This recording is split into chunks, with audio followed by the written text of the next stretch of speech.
de buona mia si mi salutat abbiamo scritto fine scordiamoci il passato ma non siamo felici perché sappiamo già ma di buona mi piace non può mai restare scordiamoci come se fosse niente di tu perdiamoci non ci potremmo incontrare più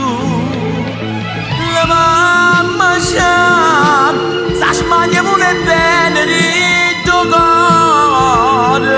stracciamola che sto romanzo intitolato amore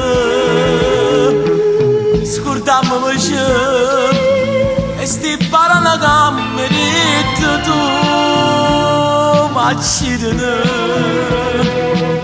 pensando che non ci vedremo più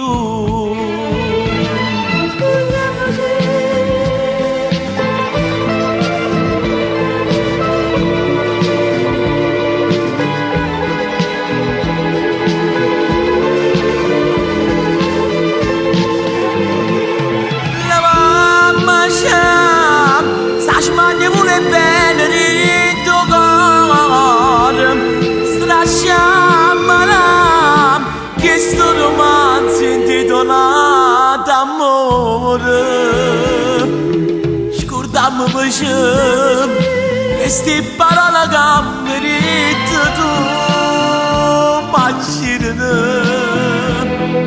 pensando che non ci vedremo